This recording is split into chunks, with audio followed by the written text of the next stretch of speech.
TNA. You see the title, and I'm sure many people say, why are you saying that? Well, I'm about to explain it. And I'm not going to be apologetic about it. I usually am. I'm saying I'm sorry, but this is how I feel. No. Guys, before I get into this show, where I want to make it clear, this is not the fault of the wrestlers. Wrestlers are doing their job. And they're busting their ass. The ones on NXT and the ones in TNA. I want you to listen, because many people don't. This is not about what the wrestlers are doing. This is about management. We've always had management problems in Impact Wrestling, where either they didn't do production correctly, or it's obvious they keep not wanting to spend any money. We now know there's a very good, strong chance that Scott D'Amore wanted to spend more money, and pretty much Anthem did not. And that's one of the reasons why production was always crappy. But now, we get this situation where TNA, without Scott D'Amore, has now partnered with TKO WWE. And the key here is not about production. The key here is about relevancy. I'll explain what I mean in a minute, but really think about what I say. Just for once, listen.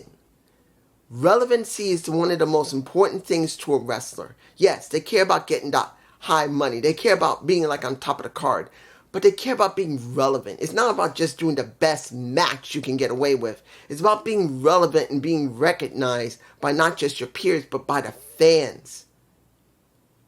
And I'm telling you right now, what are we really getting for the relevancy of the company? The wrestlers are getting the relevancy. They're getting what they need. Both the crossover for the wrestlers, but is the company gaining anything? Let's go first. Okay, 2300 Arena, you know where we're at. They never go anywhere else, which is kind of a shame, because you would think there are other arenas out there. They keep going to the most iconic one, knowing full well it's always the same one, and sometimes you need to change it up to show that you want to do more with your brand.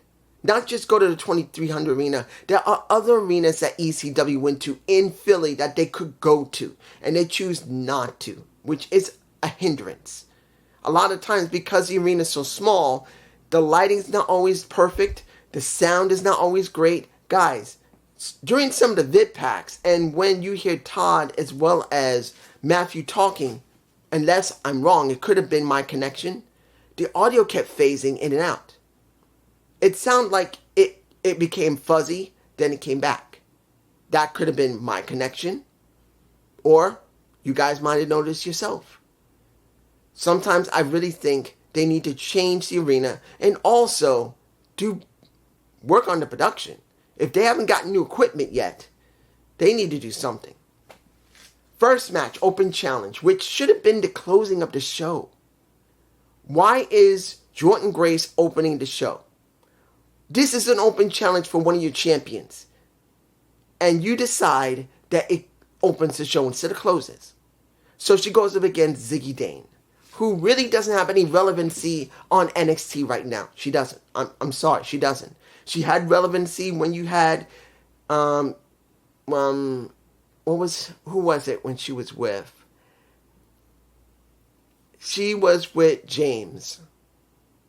Keanu James, if I remember correctly. It's been a while. But she had relevancy then. She's done nothing now.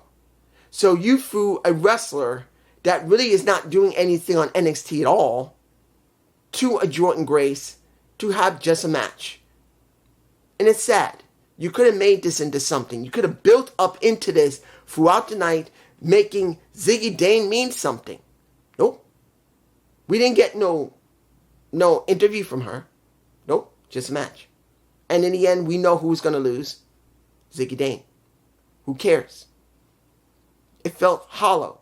It could have meant something at the end of the show, because we still have at least a couple of weeks left before Slammiversary. You could have done something with this. And yes, we now know Ash was taking a break. Then we get to see Rosemary, who we haven't seen in months other than her holding a... And she didn't even have the knife. She just scared off Iceman. What is she doing? Moving on. Second match. Wentz versus Charlie Dempsey. That could have been at the end of one of the episodes. Or in the middle of the card, for that matter. Could have been. And maybe it should have been. Honestly. But we didn't get that. We did not have this at the end of the show. Now, we did get Bourne coming in to back up Dempsey because he was having trouble. And now we got Santino Marella basically saying that next week the Quarter Catch crew is going to be dealing with the Rascals and a mystery guy that's going to come in to help them. Because that means I think it's going to be Damon Kemp or the new guy that's going to be in, I forgot his name, Trevor or Trayvon. I believe his name is Trayvon. It could be one of them. I doubt it. I think it's going to be Dempsey, it's going to be Damon Kemp, and it's going to be Bourne. So there's a possibility that we will see Wesley back. Maybe. There's still a question. I do believe he may show up on TNA, but you never know. I don't know. But honestly, this could have been in the middle of the card. But no. Now, what did we really get with this Kushida, Mike Bailey, and Jonathan Gresham match, which is supposed to lead to the next exhibition? You didn't really need to do it. Honestly. It could have opened the show, to be honest, because we needed Speedball Mike Bailey to win. I'm not going to say the other way that one person wants me to say his name every single time. I'm not doing it. But this could have opened the show. Honestly. It's supposed to be a number one contendership match with Speedball Mike Bailey, Jonathan Gresham, and Kushida. And was it anybody else? No, that was it. And Bailey won. I'm not surprised Bailey won. It's being set up for Bailey to win. And you could have just opened the show with it. Digital Media Championship, which that one made no sense whatsoever. It was not even meant to, it's not even spontaneous. You got Rhino, an ECW original, going up against AJ Francis for his Digital Media Championship, not the International Heavyweight title. That's going to be defended on Slammiversary against PCO. But we get Rick Swann coming in and DQing the match as it started. It was supposed to be a standard match. Then you get Santino Marella coming out. Oh, no, you son of a guns. Or should I call you son of a bitches? This is not right. It's going to be a street fight. And within about 2 minutes, maybe 3 at the most, it was over. In fact, I had a problem with my connection. It actually faded out. It was buffering. And when it came back, it was over. There was like 2 minutes maybe. Once I knew about the announcement it's going to be a street fight, it was like 2 or 3 minutes until the buffeting came back and it was over. What did we get with AJ Francis with that? Well, of course, it was PCO coming out and beating the crap out of him.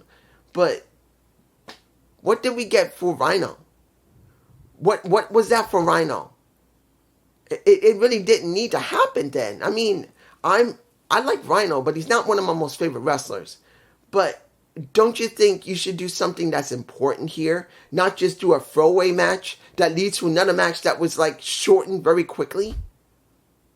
Tell me I'm wrong. Tell me it don't matter about Rhino. Rhino's nothing. He's a nobody. He's an ECW original that people love to cheer, and they were booing it, which is a good thing. But were they booing it because that AJ Francis is a good heel, or they boo it because they thought it was bullshit? Because you have DDQ, then you have this street fight, and less than 2 minutes, maybe 3 at the most, it's over. I don't know what is that? What booking is that? Then we get Tasha Steelz versus Gazelle Shaw, which was a good match. I had no problem with it. But the question's going to be here. What does that mean? Because now Gazelle Shaw is actually going to win. They are building her up. But what does this really mean for Tasha Steelz or Gazelle Shaw? Look, as I said before, why not have another woman or the same woman go up against someone else in Jordan Grace? What happened to let one of the people for NXT face a Tasha Steelz, or better yet, a rising Gazelle Shaw? Why didn't Ziggy Dane go up against Gazelle Shaw? Why? You want to build up Gazelle Shaw. Why not let her go up against Izzy Dane? That would be something good. A lower tier wrestler in your calm down. You got Gazelle Shaw, who does need some wins against more credible women, other than the ones who are already there. Tasha Steelz has been there for a while, and they're not doing anything with her. I would rather see women from the outside, independent wrestlers, brought in, and really put over current talent. And they're not doing it. And you did bring in a talent from another promotion that could really help a lower positioned talent instead of just jobbing to Jordynne Grace in the opening of the show when it should have been at the end. Why didn't you do it for her? No. There's no storyline for Jordynne Grace or Tasha Steelz. There's no vid pack for Tasha Steelz. There's no vid pack for Gazelle Shaw. We didn't have anything for Jordynne Grace. Izzy Dane getting anything. She was just there to do the job, and then when she was gone, it felt like it was nothing. It was empty. There was no structure to it. Then we get Chris Bay versus Dirty Dango. Well, Johnny Dango Curtis, as he's now known. Now, this does have a story behind it because Johnny Dango Curtis is trying to get into the system and get favor there. Fine. Chris Bay, I'm not too fond to see one of the best tag teams they have currently, not just the best, but one of the few they got, because when was the last time you saw the Helping Hands? Tell me when the last time you saw the Helping Hands. It's quite a while ago. And you got one of them jobbing to a JDC, and it was all right. He needed to have a jobbing. I mean, he had to job him out. We had to job out Chris Bay. So JDC, he can really get over and really build into the system. No problem. But still, this is one of the problems you have with such a small roster. You're only showing very few people. It feels really wasteful because you're using the same people that should mean something to job instead of bringing in jobbers. Or if you got much larger roster than you say you do, what happened to Leon Slater? Couldn't he have jobbed to JDC? Couldn't he have jobbed to Johnny Curtis? Wouldn't it have been nice to see more of Slater? I don't know what this is. Final match, which is not even important. It was a special wild card match from Santino Marella. Really? You're putting 4 members of who is going to be in the match that's going to be at Slammiversary. Instead of using maybe Slater or one of the Helping Hands or someone entirely different, the Laredo Kid.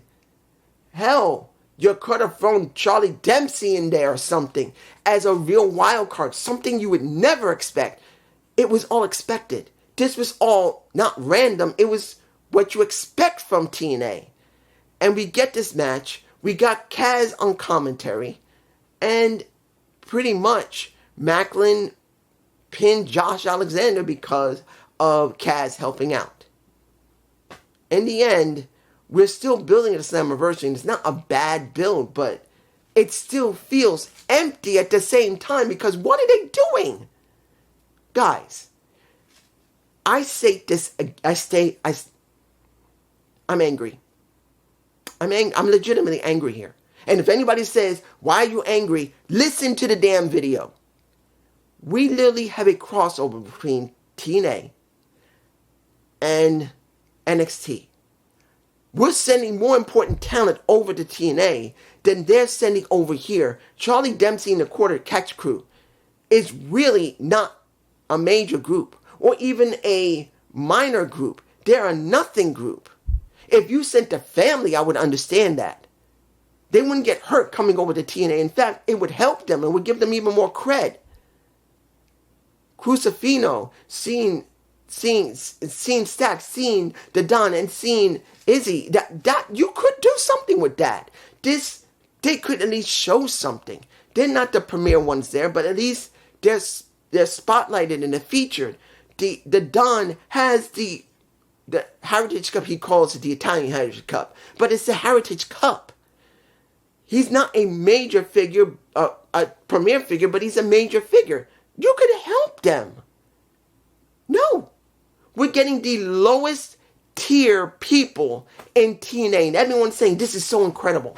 If Wesley comes in, that's good. Because he's not a low tier member. He is someone that's prominently featured. But everyone else they've been showing? Izzy Dane? Tatum Paxley? Charlie Dempsey? Bourne? Probably we're going to get Damon Kemp? Really low tier guys that really don't have anything going on in NXT. And you're going to say, well, that's the reason why they did it. Then what the fuck is this crossover? What the fuck is this crossover for? Is it just so TNA could have the credibility of working with TKO WWE and maybe getting a little bit of extra money? Is that it? Is it because of this? Then they're really not doing it for me. Not saying they can't turn it around and actually give us someone like a Cedric Alexander. Could give us that. You could throw Apollo Crews over there. Yes, he's been low, but at least he was prominently featured for quite a while and people know him very well. I would rather see the Don show up over there. But I don't think he would. I think they're just going to keep sending the most lowest tier wrestlers, and TNA is going, okay, we'll take whatever you give. Thank you. Then what was the damn crossover for? You're sending over our best people. You sent Trey, Wentz, you sent Jordan Grace, you sent Joe Henry, who is very hot right now because of his catchphrase as well as his song. If they sent Moose over, I'm not saying they will, but let's say they sent the World Heavyweight Champion Moose over. Or they send Eddie Edwards over. Or Brian Myers back over there where he was Kurt Hawkins. Kurt Hawkins. They're prominently featured as the system. They're polished, they're well known, and they're prominent from TNA right now. If we keep sending people that are really substantial, like an Ace Austin or Chris Bay, or we send over, hell, you can send Ali back over, and he actually is pretty prominent, and he used to be part of the company. It feels one-sided. Again, TNA is getting one-sided work again. Remember, when we were Impact, we had Jeff Hardy come over, Christian Cage came over, I believe once, I don't remember if Private Party came over there once. I think Brother Zay came over there. I can't remember. It's been a while. But we had Kenny Omega. He did all that work. But guess what? There was no crossover. None of our people went over there to cross-pollinate, to let them see what TNA or Impact Wrestling wrestlers were like, so maybe people would be interested. It was freaking one-sided. One-sided. They sent Kenny over there to do work for us. And at one point it was so great, but there was nothing else. You sent one person and minor people, and you wouldn't even take any of our people. And that was Tony. And now what do we get with TKO WWE? We're sending medium to low tier people over to TNA, and TNA is sending prominent people over there who could easily be snatched up. Remember, TNA doesn't have very long contracts for everybody. There's some who do, and some that don't. And you can't tell me that they didn't look at Trey and maybe the rethinking of Wentz. And I know they're thinking about Jordan Grace. And definitely thinking about Joe Henry. Tell me I'm wrong. Peace.